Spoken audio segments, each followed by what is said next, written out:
Assalamualaikum warahmatullahi wabarakatuh. Ya, sebelum kita memulai pelajaran pada hari ini, alangkah baiknya kita berdoa menurut kepercayaan masing-masing. Berdoa dimulai.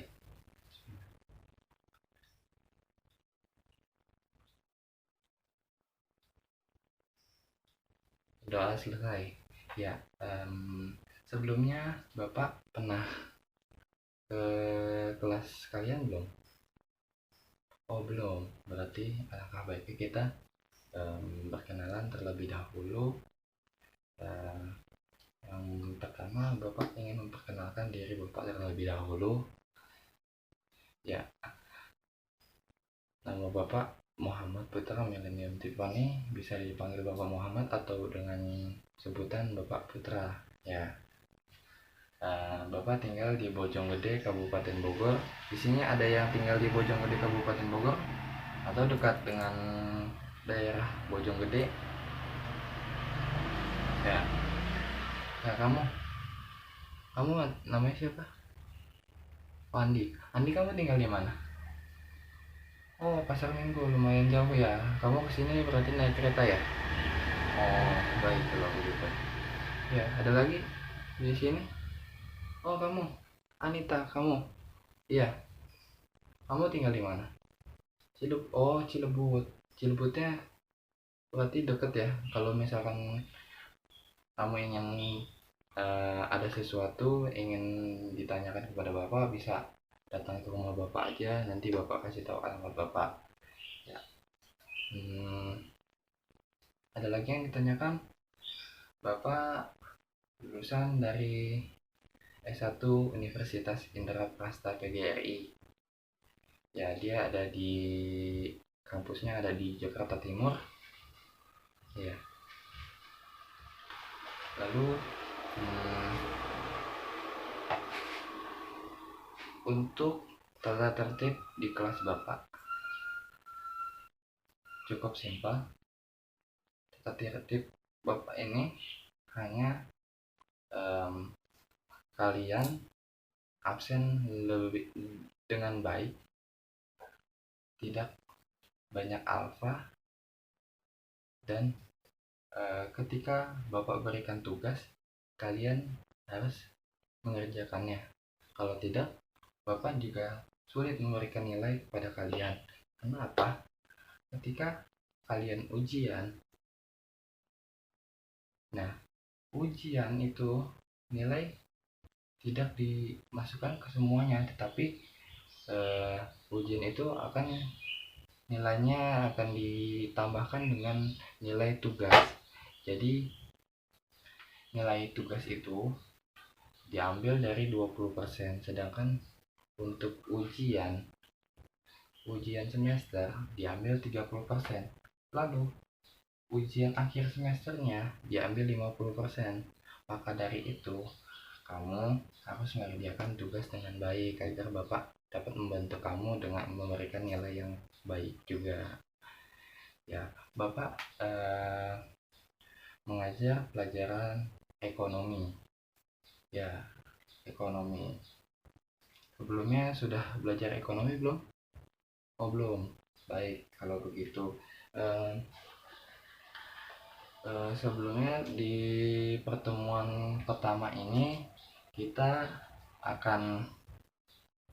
tidak belajar formal seperti biasanya, tapi kita harus masih tahap perkenalan. Jadi langkah baiknya kita cukup pelajaran ini harus cuma hanya sekedar santai, tapi tidak santai. Jangan dibawa serius juga. Jadi tenang aja, Bapak juga nggak bakal terlalu serius ketika memberikan apa yang Bapak berikan, tentang materi yang Bapak berikan. Bapak tidak akan menyulitkan kamu untuk tidak memahami apa yang Bapak berikan materinya. Di pelajaran ekonomi Di sini mencakup ada 8 bab. Yang pertama di bab 1 yaitu ketenaga kerjaan dan pengangguran. Di bab kedua pembangunan ekonomi. Di bab ketiga sistem anggaran di Indonesia. Di bab 4 ada namanya pasar modal. Di bab 5 perdagangan internasional. Dan di bab 6 neraca pembayaran. Nah, sampai bab 6 kalian akan, setelah bab 6 ini kalian akan ada ujian tengah semester setelah di bab 6. Nanti setelah di ujian tengah semester kita lanjut di bab ke-7 yaitu ada akuntansi dan sistem informasi. Di bab 8 ada struktur dasar akuntansi. Di bab 9 tahapan pencatatan siklus akuntansi perusahaan. Di bab 10 tahapan pengikhtisar siklus akuntansi perusahaan jasa. Di bab 11 tahap pembuatan laporan keuangan dan penutupan siklus akuntansi perusahaan jasa. Baik, kalau gitu. Kalau misalkan ingin mencatat perbab-perbabnya, nanti bisa dipakai dulu buku bapak diberikan untuk dipinjam ke kalian. Lalu bapak ingin sampaikan bahwa bapak ingin tanyakan sih sebenarnya, ekonomi itu seperti apa sih yang kalian maksud? Oh, ekonomi itu sangkut pautnya sama apa? Uang. Oh iya, uang, benar. Iya, benar, uang. Bapak ada motivasi sedikit untuk kalian bahwa sebenarnya Bapak katakan kepada kalian semua, walaupun mungkin ada sebagian kalian tidak setuju dengan kalimat Bapak semacam ini, carilah uang yang sebanyak-banyaknya. Kenapa? Ini bangunan dibangun dengan uang. Lalu apalagi? SPP, bayaran sekolah yang kalian bayarkan, yang orang tua kamu bayarkan, ini menggunakan uang. Makanya kamu harus belajar dengan giat dan tekun. Apalagi buku, pensil, pulpen dan peralatan sekolah lainnya kalian beli dengan uang. Maka cari uang yang sebanyak-banyaknya. Semua itu butuh uang. Jadi carilah uang sebanyak-banyaknya. Kenapa kalian terdiam semuanya? Karena semuanya tidak setuju yang Bapak katakan. Kalian berpikir akan mengatakan kepada saya bahwa, Pak, boleh uang dicari, tetapi kan uang segala. Iya, uang segalanya, saya setuju. Tetapi kenyataannya hidup segalanya butuh uang. Tidak mungkin orang pergi haji tidak menggunakan uang. Hanya beberapa, 1 atau 2 orang saja yang pergi haji tidak menggunakan uang.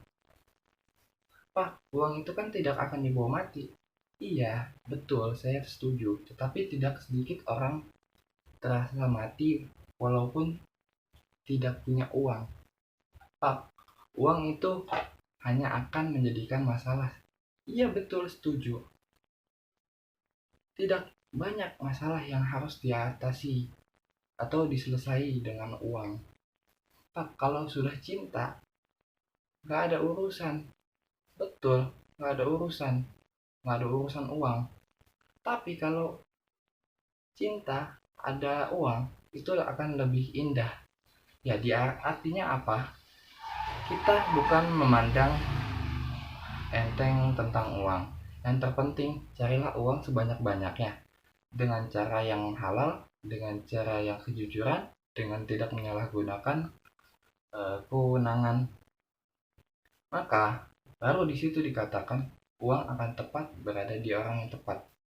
Maka uang itu hakikatnya akan menjadi keberkahan bagi semua umat. Yang terakhir, saya ingin katakan bahwa tidak ada kesuksesan tanpa bekerja keras. Tidak ada kesuksesan tanpa perjuangan. Dan tidak ada kesuksesan tanpa dorongan doa dari orang tua kalian semua. Baik, Bapak cukupkan untuk hari ini. Kurang lebihnya mohon maaf apabila ada kesalahan tentang apa yang Bapak beri sampaikan, motivasi yang Bapak sampaikan. Kurang lebihnya mohon maaf. Wassalamualaikum warahmatullahi wabarakatuh.